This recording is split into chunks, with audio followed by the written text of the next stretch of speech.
We don't want Babangida again, and we want MKO. Who's MKO? Abiola. Why Nigeria's democracy may have been doomed from the start. And let me take you back to the memory lane. In 1993, Nigerians finally had hope. For the first time in a long time, they believed their vote actually counted. Businessman and philanthropist Moshood Kashimawo Olawale Abiola, popularly known as MK Abiola, was on his way of becoming president after winning what many still regard as the freest and fairest election Nigeria has ever had. People celebrated. The streets erupted with joy. And then, everything changed. Military ruler Ibrahim Babangida annulled the election. It is true that the presidential election was generally seen to be free, fair, and peaceful. However, there was in fact a huge array of electoral practices virtually in all the states of the Federation before the actual voting began. And just like that, the people's mandate was cancelled. Democracy died before it could even be born.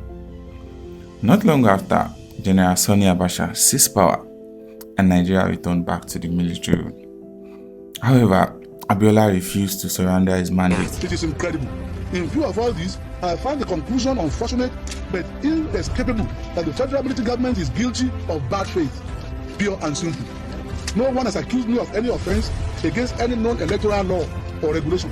The people of this country went to polls on Saturday, June 12, 1993, and without let or hindrance chose me as their president. Didn't they? He was arrested and was imprisoned by General Sani Abacha. Then came 1998. Abacha suddenly died. For many Nigerians, it was one of the happiest moments in the country's history. A new military ruler, General Abdulsalami Abubakar, took over and promised to hand over power back to the civilians. Political prisoners were released. One of them was former military head of state named Olusegun Obasanjo. Then something extraordinarily happened. Nigeria moved from military rule to civilian rule in just 11 months. One of the fastest transitions anywhere in the world. But there was a question nobody seems to ask. Who designed this new democracy? The short answer is the military. The 1999 constitution was drafted under the supervision of the military government of Abubakar Salami through a 26-member Constitutional Debate Coordination Committee. The new electoral body, INEC, was also established by this military transition. In other words, the foundation of the Fourth Republic was largely built by soldiers. But there was another problem. MK Abiola was in prison and still insisting that he was the rightful winner of the 1993 election, which everyone feels that if we are transitioning back to the civilian rule, the man that won the 1993, the freest and fairest election Nigeria has ever had, should be claiming a mandate. Suddenly, on 7th of July 1998, he died in detention.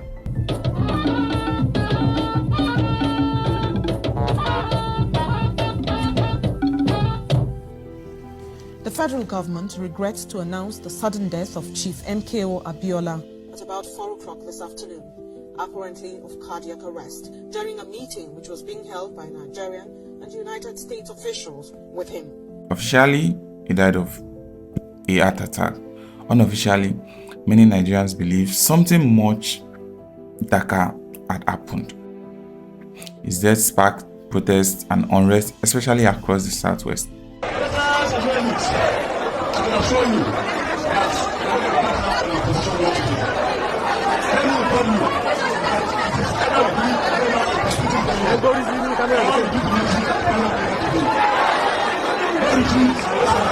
His hometown, Abeokuta, was on fire.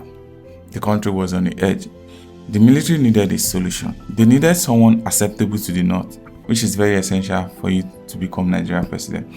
Someone who could actually calm the anger in the Yoruba land. Someone with the national recognition. Then came the just released president, Olusegun Obasanjo. Congratulations, sir. How do you feel today, sir? I feel fine. I feel fine, sir. I've always felt. I feel fine. It's nice to be back at home. The former military ruler, a Yoruba man, fresh out of prison, he suddenly became the perfect candidate. In a newly formed PDP, many believed former Vice President Alex Ekwueme deserved the presidential ticket. However, he lost to Olusegun Obasanjo. Years later, Ekwueme alleged that power forces including Babangida backed Obasanjo's emergence. Then came the 1999 election. Obasanjo, under the PDP, faced Chief Olufale of the Alliance for Democracy and the APP Alliance.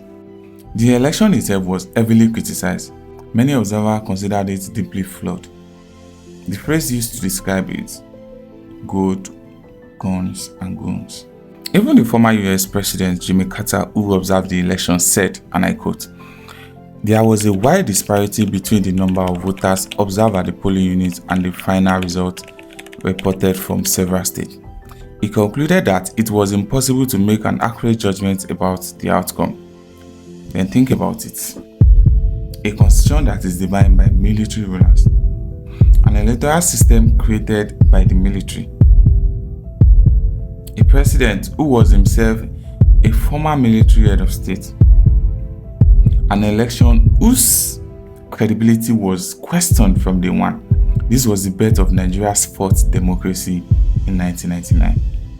And this is why many Nigerians argue that our democracy did not begin on a solid foundation. If the foundation is shaky, should we really be surprised that the building keeps cracking? But then let me know what you guys think. Do you think Nigeria democracy started on the right foot, or we keep building on a flawed foundation?